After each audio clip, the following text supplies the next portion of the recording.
السلام علیکم ورحمۃ اللہ وبرکاتہ۔ بسم اللہ الرحمن الرحیم۔ رب اشرح لی صدری ویسر لی امری واحلل عقدۃ من لسانی یفقہوا قولی۔ فمن یرد اللہ ان یہدیہ یشرح صدرہ للاسلام ومن یرد ان یضلہ یجعل صدرہ ضیقا حرجا کأنما یصعد فی السماء کذلک یجعل اللہ الرجس علی الذین لا یؤمنون۔ تو وہ شخص جسے اللہ چاہتا ہے کہ ہدایت دے اس کا سینہ اسلام کے لیے کھول دیتا ہے، اور جسے چاہتا ہے کہ اسے گمراہ کر دے اس کا سینہ تنگ نہایت گھٹا ہوا کر دیتا ہے، گویا کہ وہ مشکل سے آسمان میں چڑھ رہا ہے۔ اسی طرح اللہ ان لوگوں پر گندگی ڈال دیتا ہے جو ایمان نہیں لاتے۔ اللہ سبحانہ تعالیٰ ہی اس کائنات کا خالق ہے، اسی نے ہر چیز کو بنایا اور اسے ہدایت بخشی، یعنی اس کے وجود کا مقصد بھی اس کو الہام کر دیا کہ وہ چیز کس مقصد کے لیے بنائی جا رہی ہے اور اس کو کیا کرنا ہے۔ موسیٰ علیہ السلام نے فرعون کے دربار میں فرعون کے سوال کے جواب میں رب کا تعارف کرواتے ہوئے کہا، جب اس نے کہا کہ فمن ربکما یا موسیٰ، تم دونوں کا رب کون ہے اے موسیٰ؟ قال ربنا الذی اعطی کل شیء خلقہ ثم ہدی، کہا ہمارا رب وہ ہے جس نے ہر چیز کو پیدا کیا پھر اس کو راہ دکھائی، یعنی ہر چیز کی ساخت بنائی اور پھر اس کو راہ بتائی۔ تو جس رب نے ساری مخلوق کو ہدایت بخشی ہے وہی رب انسانوں کو بھی ہدایت دینے والا ہے۔ اللہ سبحانہ تعالیٰ فرماتے ہیں ان علینا للہدی، اور بے شک ہدایت دینا ہمارے ذمہ ہے، اور یہ کہ ان ھدی اللہ ھو الھدی، بے شک اللہ کی ہدایت وہی اصل ہدایت ہے، تو وہی ہدایت دیتا ہے جسے وہ چاہتا ہے۔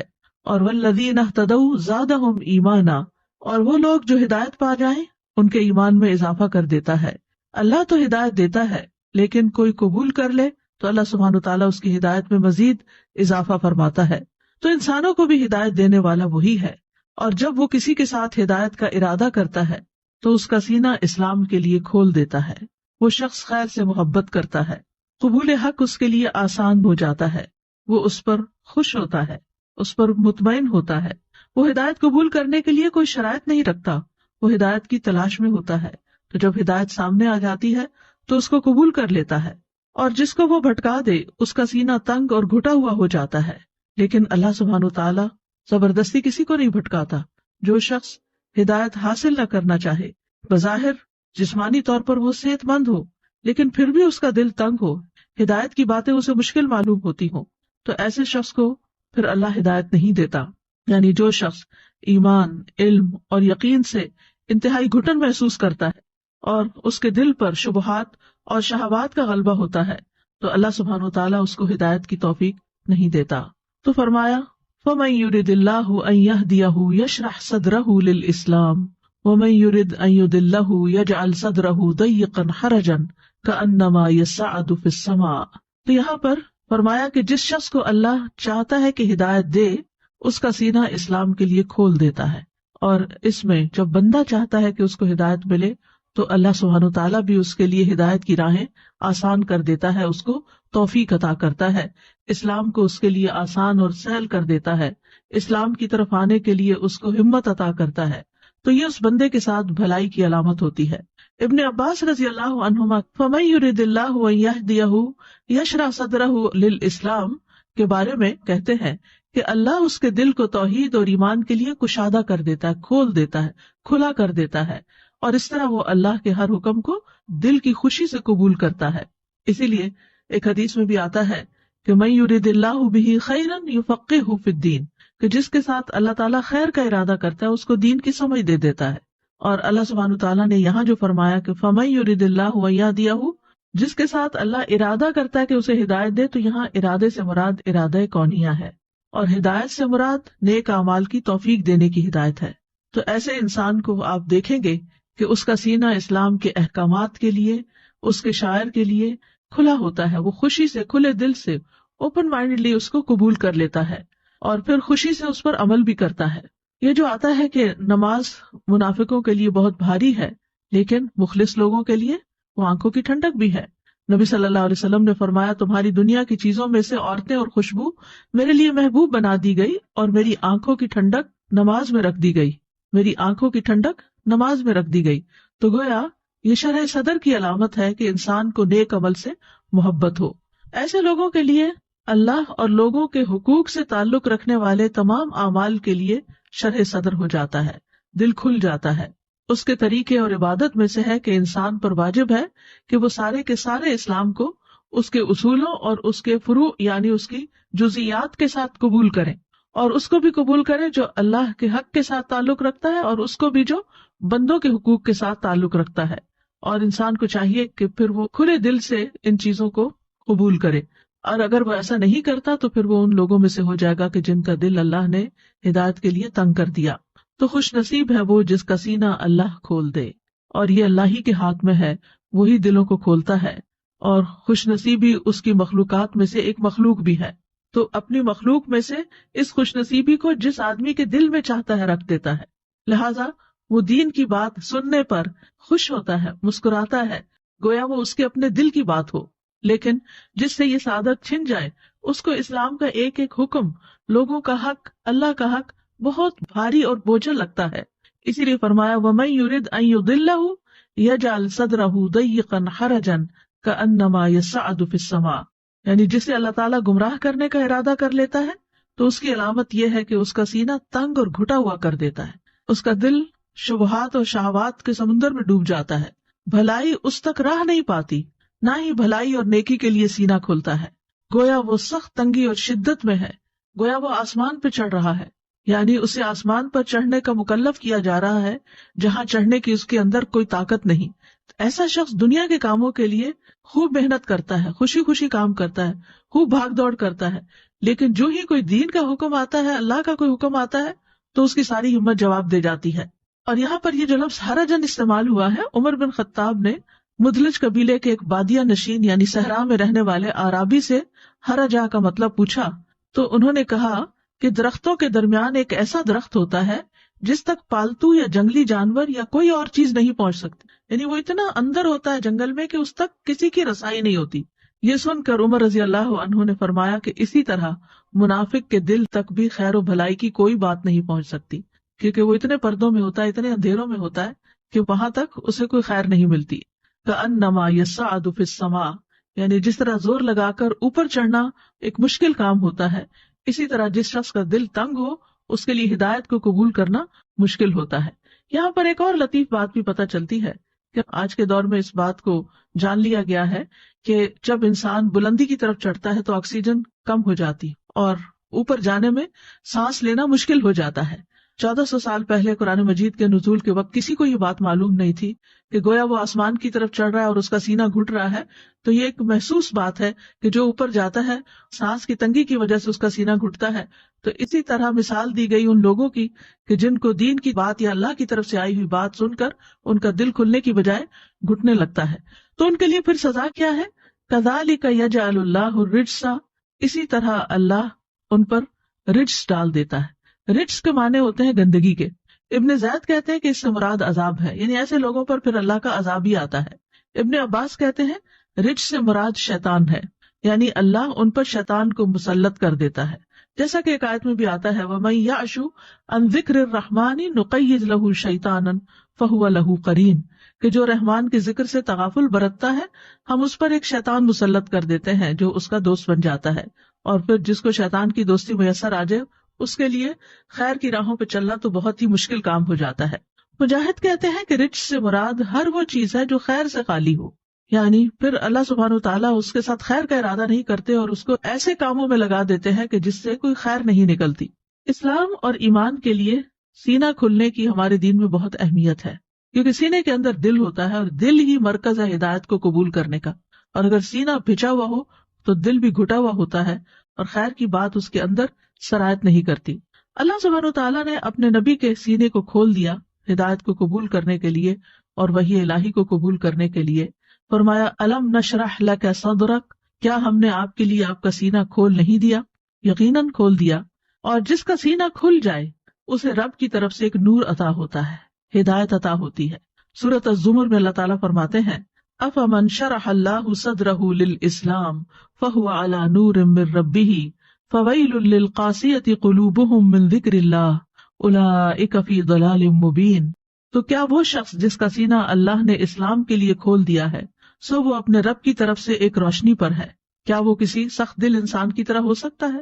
بس ان کے لیے ہلاکت ہے جن کے دل اللہ کی یاد کی طرف سے سخت ہے، یعنی کہ اللہ کی یاد، اللہ کا ذکر، اللہ کی عبادت کرنے کو ان کا دل نہیں مانتا. یہی لوگ صریح گمراہی میں ہیں. تو عموماً یہ ہوتا ہے کہ جس شخص کا سینہ ایمان کے لیے نہ کھلے، اس کا سینہ کفر کے لیے کھل جاتا ہے. سورۃ النحل میں آتا ہے، من کفر باللہ من بعد ایمانہ الا من اکرہ وقلبہ مطمئن بالایمان ولکن من شرح بالکفر صدرا فعلیہم غضب من اللہ ولہم عذاب عظیم. جو شخص اللہ کے ساتھ کفر کرے اپنے ایمان کے بعد، یعنی اللہ نے اس کو ایمان دیا، توفیق دی، سوائے اس کے جسے مجبور کیا جائے اور اس کا دل ایمان پر مطمئن ہو، تو وہ تو خیر ہے کہ اللہ نے اس کو ایمان دیا ہے اور اس کے بعد اس کا دل بھی ایمان پر مطمئن ہو گیا ہے. لیکن اس کے برعکس دوسرا شخص کہ جس کو اللہ نے حق دکھا بھی دیا اور اس نے انکار کر دیا، لیکن جو کفر کے لیے سینہ کھول دے، یعنی ایمان کے لیے اس نے سینہ نہیں کھولا لیکن کفر کے لیے کھول دیا، یعنی کفر کو ویلکم کیا، تو ان لوگوں پر اللہ کا بڑا غضب ہے اور ان کے لیے بہت بڑا عذاب ہے. ایسے شخص کو ہدایت کی بات سمجھ نہیں آتی. سورۃ الکہف میں آتا ہے، وَمَنْ أَظْلَمُ مِمَّنْ ذُكِّرَ بِآيَاتِ رَبِّهِ فَأَعْرَضَ عَنْهَا وَنَسِيَ مَا قَدَّمَتْ يَدَاهُ إِنَّا جَعَلْنَا عَلَى قُلُوبِهِمْ أَكِنَّةً أَن يَفْقَهُوهُ وَفِي آذَانِهِمْ وَقْرًا وَإِن تَدْعُهُمْ إِلَى الْهُدَى فَلَن يَهْتَدُوا إِذًا أَبَدًا. اس شخص سے بڑھ کر ظالم کون ہوگا جسے اللہ کی آیات سے نصیحت کی جائے اور وہ اس سے منہ پھیر لے اور بھول جائے جو اس نے آگے بھیجا. ایسے لوگوں کے دلوں پر ہم نے پردے ڈال دیے ہیں کہ وہ قرآن کو سمجھ ہی نہیں سکتے اور ان کے کانوں میں بھی بوجھ ہے، اور اگر آپ انہیں سیدھے راستے کی طرف بلائیں تو وہ کبھی اس راہ پر نہیں آئیں گے. یعنی اس سے بھی کیا پتہ چلتا ہے کہ جس شخص کو اللہ کی آیات کے ساتھ نصیحت کی جائے لیکن وہ اس نصیحت کو قبول نہ کرے، منہ پھیر لے اور اس کو بھلا دے جو اس نے آگے بھیجا، یعنی اپنی بدعمالیوں کو یاد ہی نہ رکھے، تو ایسے لوگوں کے دلوں پر پھر اللہ تعالیٰ پردے ڈال دیتا ہے کہ پھر وہ اس کتاب کو سمجھ ہی نہیں سکتے اور ان کے کانوں میں بھی بوجھ پڑ جاتا ہے. باتیں کانوں سے ٹکرا کے ایسے ہی گزر جاتی، یا جیسے ہماری زبان میں کہتے ہیں کہ ایک کان سے سنا اور دوسرے سے نکال دیا. کوئی بھی بات سمجھ نہیں آتی، نہ کوئی دل میں رہتی ہے نہ کوئی عمل میں آتی ہے. ایسے لوگوں کو اگر سیدھے راستے کی طرف بلایا جائے تو وہ بات نہیں سنتے، وہ آتے ہی نہیں، کیونکہ اب اللہ تعالیٰ نے ان سے ہدایت کی توفیق چھین لی ہے. یاد رکھیے، ایمان کے اعتبار سے دل کی 4 قسمیں ہیں. حذیفہ رضی اللہ عنہ سے روایت ہے، وہ کہتے ہیں کہ دلوں کی 4 اقسام ہیں. ایک، غلاف میں لپٹا ہوا دل، بس یہ کافر کا دل ہے، یعنی جس کے اندر کچھ جاتا ہی نہیں، ختم اللہ علی قلوبہم. دوسرا ہے ٹیڑھا دل، یہ منافق کا دل ہے، یعنی گویا کہ اس میں ہدایت کی کچھ بات آئی لیکن اس نے کنٹین نہ کی. تیسرا ہے ملاوٹ کے بغیر دل، گویا کہ اس میں چراغ چمک رہا ہے، بس یہ مومن کا دل ہے. اور ایک دل وہ ہوتا ہے جس میں ایمان بھی ہوتا ہے اور نفاق بھی ہوتا ہے. تو مومن کے دل میں نفاق نہیں ہوتا، چمکتا چراغ ہوتا ہے جس کی روشنی میں وہ حق کو پہچانتا ہے اور حق پر عمل کرتا ہے. تو ایمان کی مثال یوں ہے جیسے کوئی درخت ہو جس کو پاکیزہ پانی مدد دیتا ہو، اور نفاق کی مثال ایسے ہے جیسے کوئی پھوڑا پنسی ہو جس کو پیپ اور خون مدد دیتا ہو. یعنی دونوں پنپ رہے ہیں، درخت بھی پنپ رہا ہے لیکن وہ صاف پانی سے، اور پھوڑا بھی پنپ رہا ہے لیکن وہ پیپ سے. بس ان دونوں میں سے جو بھی دل پر غالب آ جائے گا وہی حالت غالب آ جائے گی.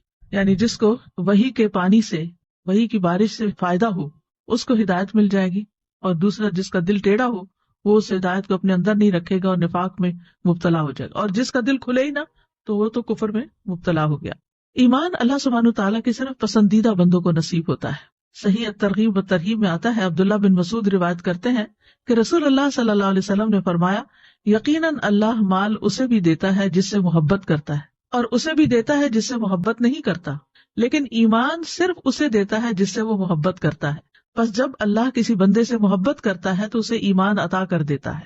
تو یہ اللہ تعالیٰ کی محبت کی علامت ہوتی ہے کہ جس کو ہدایت دینا چاہتا ہے وہ اس کے لیے آسان کر دیتا ہے، اس کا دل کھول دیتا ہے اور اس کو نصیب ہو جاتا ہے.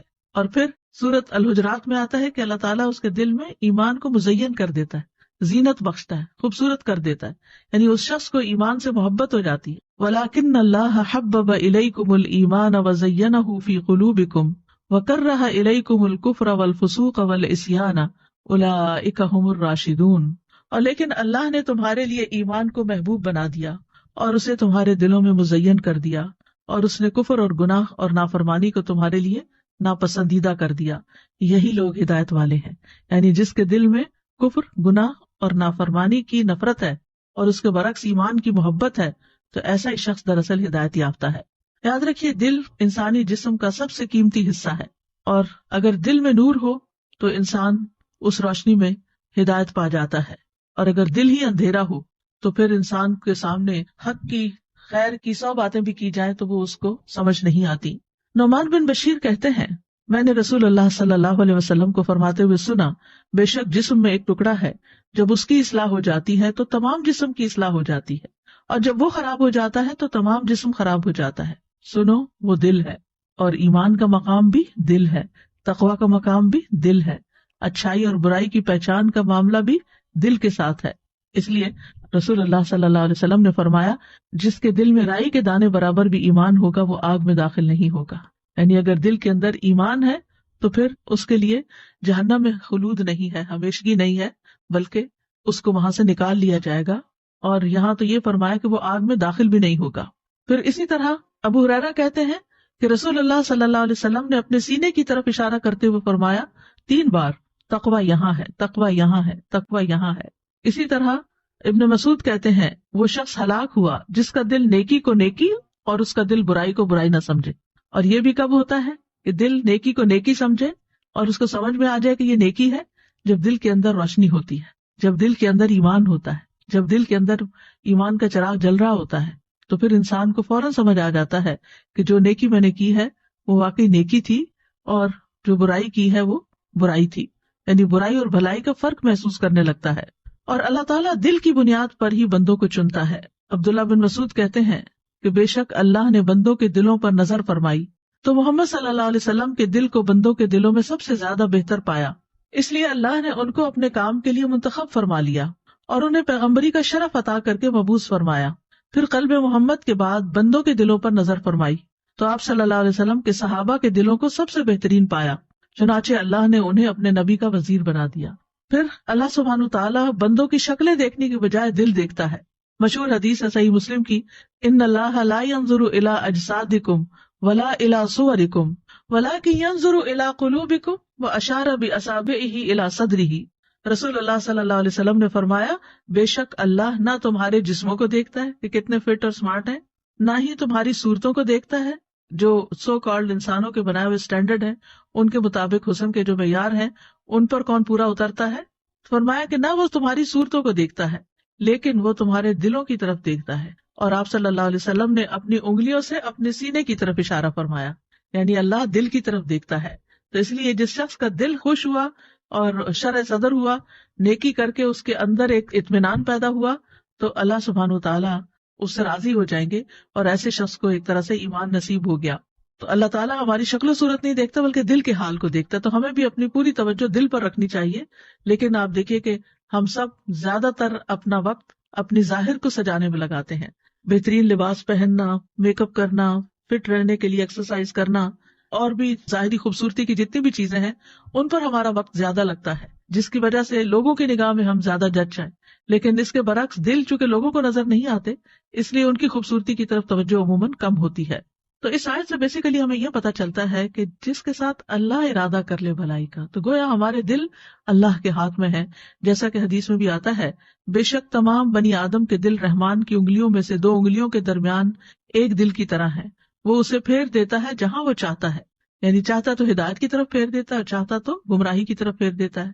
پھر رسول اللہ صلی اللہ علیہ وسلم نے فرمایا اللہم مصرف القلوب صرف قلوبنا علی طاعتک، اے اللہ دلوں کے پھیرنے والے ہمارے دلوں کو اپنی اطاعت پر پھیر دے، یعنی ہم سے تو ہدایت کے کام لیتا رہ۔ اور دل کی حالت بدلتی بھی رہتی ہے، اصل میں قلب کو قلب کہتے ہی اس لیے ہے کہ وہ الٹتا پلٹتا رہتا ہے، یعنی ایک حال میں نہیں رہتا۔ آپ ایک لمحے ایک بات سوچ رہے ہوتے ہیں، دوسرے لمحے کوئی دوسری بات سوچنے لگتے ہیں، کبھی آپ کا دل خوش ہوتا ہے، کبھی آپ کے اندر اداسی چھا جاتی ہے، کبھی آپ ویسے ایکٹیو محسوس کرتے ہیں لیکن آپ کے دل کی حالت اچھی نہیں ہوتی۔ تو بہرحال ہمیں اللہ جی سے قلب سلیم مانگنا چاہیے تاکہ ہمارا دل جو ہے وہ ہر طرح کی گھٹن والی چیزوں سے محفوظ رہے۔ تو فرمایا دل کی مثال تو اس پر کسی ہے جو کسی درخت کے تنے کے ساتھ لٹکا ہوا ہو اور ہوا اسے الٹ پلٹ کرتی رہتی ہو، کبھی سیدھا کبھی الٹا۔ تو اسی طرح ہمارا دل بھی جیسے ہچکولے کھاتا رہتا ہے، کبھی سیدھا کبھی الٹا، کبھی ہم ایک شخص کے بارے میں ایک اچھی بات سوچتے ہیں اور کبھی دوسرے لمحے کوئی بدگمانی آ جاتی ہے۔ اسی طرح باقی امور میں بھی ایسا ہی ہوتا ہے۔ مقداد بن اسود کہتے ہیں کہ میں نے رسول اللہ صلی اللہ علیہ وسلم کو فرماتے ہوئے سنا، ابن آدم کا دل اس ہڈیا سے بھی زیادہ تیزی کے ساتھ بدلتا ہے جو خوب کھول رہی ہو۔ تو اس سے یہ پتہ چلتا ہے کہ دل کے اندر لمحے لمحے جو خیال آ رہے ہوتے ہیں، اور پھر خیالات کی ایک ٹرین بن جاتی ہے، اور بعض اوقات وہ ایسی جگہ لے جاتی ہے کہ جہاں جا کر دل خراب ہی ہوتا ہے، اور بعض اوقات اچھے مناظر بھی دکھاتی ہے۔ تو اب سوال یہ پیدا ہوتا ہے کہ اگر ہمارا دل گھٹا ہوا ہے اور ہمارا دل بند ہے اور سخت ہے اور زنگ لگا ہوا ہے اور کسی چیز میں دل لگتا نہیں، تو پھر کیا کرنا چاہیے؟ یعنی دل کا علاج کیسے کریں؟ دل کا شرح صدر کیسے ہو؟ تو سب سے پہلے امام ابن قیم کہتے ہیں کہ انسان توحید اپنائے، یعنی ہدایت اور توحید جو ہے یہ شرح صدر کے بہت بڑے اسباب میں سے ہے، کہ دل کو ہدایت مل جانا اور توحید مل جانا۔ اور شرک اور گمراہی سینے کے تنگ ہونے کے بڑے اسباب میں سے ہے۔ یہ ابن القیم کی کتاب ہے زاد المعاد، اس میں سے یہ آئندہ کافی چیزیں لی گئی ہیں، تو آپ لوگ خود بھی وہاں سے مطالعہ کر سکتے ہیں، زاد المعاد۔ تو بہرحال ہدایت جو ہے وہ شرح صدر کا باعث ہے، اور کفر دل کی تنگی کا باعث ہے۔ پھر سینے سے ایمان کے نور کا نکلنا، ان اسباب میں سے ایک سبب وہ نور ہے جو اللہ بندے کے دل میں ڈالتا ہے، اور وہ ایمان کا نور ہے۔ ایمان دل کے اندر نور پیدا کر دیتا ہے، اس کو کھول دیتا ہے اور راحت پہنچاتا ہے۔ تو پہلی چیز تھی توحید، اور اسی کے اندر پھر توحید میں ایمان آ جاتا ہے، اور پھر اس ایمان کی وجہ سے انسان کا دل جو ہے وہ روشن ہو جاتا ہے۔ اور اگر یہ نکل جاتا ہے بندے کے دل سے، جب یہ نور کھو جاتا ہے اور اس کا سینہ تنگ پڑ جاتا ہے اور دل رکنے لگتا ہے، تو پھر ایک قید خانہ سا بن جاتا ہے، اور دل کے اندر ایک گھٹن سی محسوس ہوتی ہے۔ ایمان سے ہی دل کو ہدایت ملتی ہے۔ فرمایا وَمَن يُؤْمِن بِاللَّهِ يَهْدِ قَلْبَهُ، جو شخص اللہ پر ایمان لے آئے تو اللہ اس کے دل کو ہدایت بخشتا ہے۔ دوسری اہم چیز علم حاصل کرنا۔ علم حاصل کرنے سے سینہ کھلتا ہے، علم سینے کو کھولتا ہے اور اس کو وسیع کر دیتا ہے، یہاں تک کہ وہ سینہ دنیا سے زیادہ وسیع ہو جاتا ہے۔ یعنی وہ دل پھر صرف دنیا کے بارے میں نہیں سوچتا، وہ آخرت اور جنت اور جہنم کے بارے میں بھی بہت واضح طور پر سوچتا ہے۔ جہالت سینے کو تنگ کر دیتی، جہالت اندھیرا ہوتا ہے، اندھیرے میں گھٹن ہوتی ہے، تنگی محسوس ہوتی ہے، انسان کی موبلٹی ختم ہو جاتی ہے۔ تو جہالت سینے کو تنگ کر دیتی ہے، اس کو بند کر دیتی ہے، اس کو محبوس کر دیتی ہے۔ تو جیسے جیسے بندے کا علم بڑھتا جاتا ہے، اس کا سینہ کھلتا جاتا ہے اور وسیع ہوتا جاتا ہے۔ لیکن ہر علم سے ایسا نہیں ہوتا۔ علم عمومی طور پر انسان کو فائدہ دیتا ہے، لیکن سارے علم نہیں۔ اس علم سے مراد یہاں علم نافع ہے، یعنی جس علم سے انسان کو فائدہ پہنچے، اور وہ سب سے بڑا علم دین ہے، یعنی جو رسول اللہ صلی اللہ علیہ وسلم کی وراثت ہے، ان کے ذریعے ہم تک پہنچا ہے۔ تو جو لوگ اس علم کو صحیح طور پر حاصل کریں، اچھی نیت کے ساتھ، اور اس پر عمل بھی کریں، تو ان کے سینے کھل جاتے ہیں، پھر وہ دل وسیع ہو جاتے ہیں، اور ایسے لوگ پھر وسعت قلبی کا ثبوت دیتے ہیں، ان کے اخلاق پاکیزہ ہو جاتے ہیں، ان کی زندگی سب سے بہترین ہو جاتی ہے۔ تیسری چیز اللہ کی طرف رجوع کرنے اور اس سے محبت کرنے سے سینے کا کھلنا۔ الانابۃ الی اللہ سبحانہ وتعالی، یعنی اللہ سبحانہ وتعالی کی طرف رجوع کرنا، اور دل کی گہرائی سے اللہ سے محبت کرنا، اور اس کی طرف متوجہ ہونا، اور اس کی عبادت سے خوشی پانا۔ دوسری کوئی بھی چیز بندے کے سینے کو ان سے بڑھ کر نہیں کھولتی۔ تو جب کبھی دل تنگ ہونے لگے تو فوراً اللہ کی طرف رجوع کریں، اللہ کا ذکر کریں، قرآن مجید پڑھیں، اللہ تعالیٰ کو یاد کریں، تو انشاءاللہ کچھ ہی دیر کے بعد آپ کے دل کی حالت بہتر ہونے لگے گی۔ اور علامہ ابن القیم کہتے ہیں، یہاں تک کہ کبھی وہ کہتا ہے کہ اگر جنت میں میری یہی حالت ہوگی تو سب سے زیادہ خوشگوار زندگی گزارنے والا میں ہی ہوں گا۔ یعنی اتنا زیادہ شرح صدر ہو جاتا ہے کہ دنیا میں بھی اس کو جنت کا مزہ آنے لگتا ہے۔ یاد رکھیے، جتنی زیادہ اللہ سے محبت ہوگی اتنا ہی زیادہ دل کھلے گا، انسان کے اندر ایک خوشی پیدا ہو جائے گی، اور اس کو وہی جانتا ہے جس کے اندر اللہ کی محبت ہو۔ اور جیسے جیسے اللہ کی محبت مضبوط اور شدید ہوتی جاتی ہے، سینہ اتنا ہی زیادہ کھلتا جاتا ہے اور وسیع ہوتا جاتا ہے، اور صرف بیکار لوگوں کو دیکھ کے اس کا دل تنگ پڑتا ہے۔ یعنی ویسے اس کا دل تنگ نہیں ہوتا، لیکن جو لوگ وقت ضائع کریں، بیکار ہوں، فضول لغو کاموں میں لگے ہوئے ہوں۔ اور امام ابن القیم کہتے ہیں جن کی حالت یہ نہیں ہوتی تو ایسے لوگوں کو دیکھنا ان کی آنکھ کا تنکا ہے، یعنی ان کو دیکھ کے پریشان ہوتے ہیں، اور ان سے ملنا ان کے لیے بخار کی مانند ہوتا ہے، یعنی ایسے لوگوں سے مل کر بھی وہ خوش نہیں ہوتے۔ پھر اسی طرح اللہ تعالیٰ سے اگر کوئی روگردانی کر لیتا ہے تو پھر اس کا سینہ بھی تنگ ہو جاتا ہے، یعنی جو نماز نہ پڑھے، ذکر نہ کرے، قرآن نہ پڑھے، دین کی مجلس میں شرکت نہ کرے۔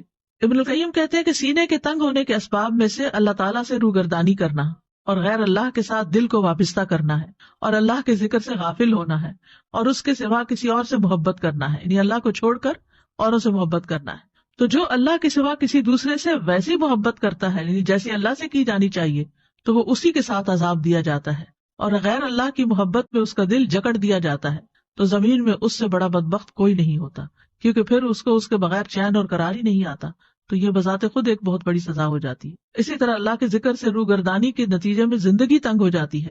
فرمایا سورۃ طٰہٰ میں وَمَنْ أَعْرَضَ عَنْ ذِكْرِي فَإِنَّ لَهُ مَعِيشَةً ضَنْكًا وَنَحْشُرُهُ يَوْمَ الْقِيَامَةِ أَعْمَىٰ، جس نے میرے ذکر سے منہ پھیرا تو بے شک اس کے لیے دنیا کی زندگی تنگ ہے اور اسے ہم قیامت کے دن اندھا کر کے اٹھائیں گے۔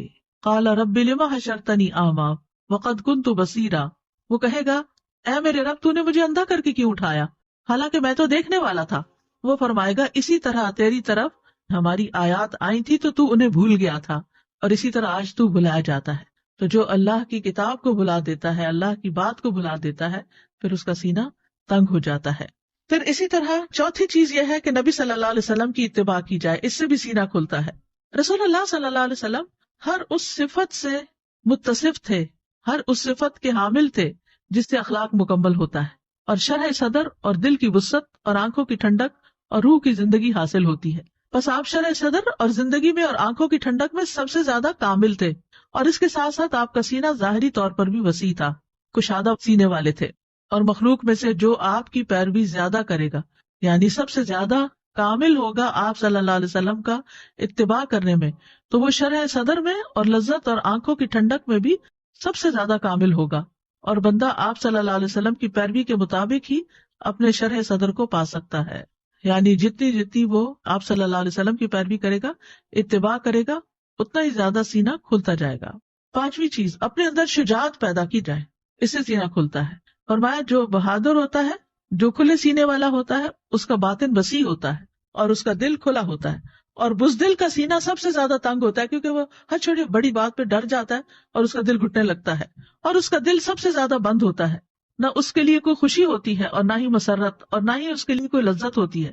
اس کے لیے صرف وہی نعمتیں ہوتی ہیں جو مویشی جانوروں کے لیے ہوتی ہیں، یعنی کھانا پینا، سیکس وغیرہ، بس۔ لیکن جہاں تک روح کی خوشی اور اس کی لذت اور اس کی نعمتیں اور اس کی رونقیں ہیں تو وہ ہر بزدل کے لیے حرام ہو جاتی ہیں، جیسا کہ وہ بخیل کے لیے حرام ہو جاتی ہیں۔ چھٹی چیز، مخلوق سے احسان کرنا سینے کے کھلنے کا سبب بنتا ہے۔ جتنا بھی انسان کے لیے ممکن ہو اپنے جیسے انسانوں کا خیال رکھتا رہے، مال، منصب اور جسم کے ذریعے، احسان کی مختلف اقسام کے ذریعے ان کو فائدہ پہنچاتا رہے، چاہے وہ اس کے رشتہ دار ہو یا نہ ہو۔ تو گویا جو شخص فراخ دل ہے، کھلے دل والا ہے، اس کا دل سب سے زیادہ کھلتا ہے نیکی کی بات سن کر، مخلوق سے احسان کر کے، اس کا نفس سب سے زیادہ پاک اور اس کا دل سب سے زیادہ خوشحال۔ پھر بخیل کا سینہ کس طرح تنگ ہوتا ہے، اس کی مثال یوں دی گئی، آپ نے فرمایا بخیل اور خرچ کرنے والے کی مثال ایسے ہے جیسے دو لوگوں نے لوہے کے کرتے پہنے ہوئے ہوں، جن کے بدن پر لوہے کے دو کرتے ہوں، ان کے سینے سے ان کی ہنسلی تک، بس سارے لمبے نہیں، سینے سے لے کے یہاں تک یہ ایریا کورڈ ہو۔ تو فرمایا جب بخیل بھی خرچ کرنے کا ارادہ کرتا ہے تو اس کرتے کا ہر حلقہ اپنی جگہ سے چمٹ جاتا ہے، بخیل اسے کشادہ کرنے کی کوشش کرتا ہے لیکن وہ کشادہ نہیں ہو پاتا۔ ساتویں چیز، دل کو خراب کرنے والی مذموم صفات سے بچنا چاہیے۔ اگر آپ چاہتے ہیں کہ دن بھر آپ کا دل اچھا رہے تو اچھی باتیں سنیں اور اچھی باتیں ہی کریں۔ ایسی صفات یا ایسے اخلاق جو دل کو سخت کر دیتے ہیں ان سے پناہ مانگنی چاہیے۔ پھر اسی طرح آپ دیکھیں کہ قرآن مجید میں آتا ہے ان الابرار لفی نعیم، بے شک نیک لوگ بڑی نعمتوں میں ہوں گے۔ سورۃ انفطار میں آتا ہے ان الفجار لفی جہیم، اور بے شک نافرمان لوگ یقیناً بھڑکتی ہوئی آگ میں ہوں گے۔ حسد، بغض، تکبر جیسی مذموم صفات انسان کو خود اپنے اندر سے ہی جلا ڈالتی ہیں۔ ابن عربی کہتے ہیں کہ جو دل بغض کرنے والا، حسد کرنے والا، خود پسند اور متکبر ہو، وہ سلامتی والا دل ہو ہی نہیں سکتا، یعنی یہ چیزیں بھی انسان کے اندر جلن اور کڑن پیدا کرتی ہیں۔ پھر زبان کی اصلاح سے دل کی اصلاح ہوتی ہے۔ نبی صلی اللہ علیہ وسلم نے فرمایا کسی آدمی کا ایمان درست نہیں ہوتا یہاں تک کہ اس کا دل درست ہو، اور اس کا دل درست نہیں ہو سکتا یہاں تک کہ اس کی زبان درست ہو جائے۔ بعض علماء کہتے ہیں کہ دل کی اصلاح 5 چیزوں کے ساتھ ہے۔ نمبر 1 غور و فکر کے ساتھ قرآن میں، نمبر 2 پیٹ کو خالی رکھنا، نمبر 3 رات کا قیام کرنا اور سحری کے وقت اللہ کے آگے گڑگڑانا، اور پھر نمبر 4 نیک لوگوں کی مجلس اختیار کرنا، نمبر 5 حلال کھانا کھانا۔ یہ چیزیں جو ہیں انسان کے اندر وسعت قلب پیدا کر دیتی ہیں، اور دل کو بگاڑنے والی بھی 5 باتیں ہیں۔ ابن القیم رحمہ اللہ کہتے ہیں کہ دل کو بگاڑنے والے 5 امور ہیں. نمبر 1 لوگوں سے زیادہ گھل مل کر رہنا، ہر وقت سوشلائزنگ. نمبر 2 خواہش پرستی، یعنی ہر وہ کام کر لینا جس کا دل چاہ رہا ہو. اور پھر اللہ کے غیر سے دلی تعلق رکھنا. پھر زیادہ کھانا اور زیادہ سونا. یہ 5 چیزیں دلوں کو خراب کرنے والی ہیں. اب یہ ہے کہ جب شرع صدر ہو جاتا ہے تو اس کے فائدے کیا ہوتے ہیں؟ اس کا فائدہ یہ ہے کہ دل اور اعضاء سلامت رہتے ہیں. انسان برے ارادوں اور برے گمانوں سے پاک ہو تو زبان کی اصلاح بھی ہوتی ہے، اور زبان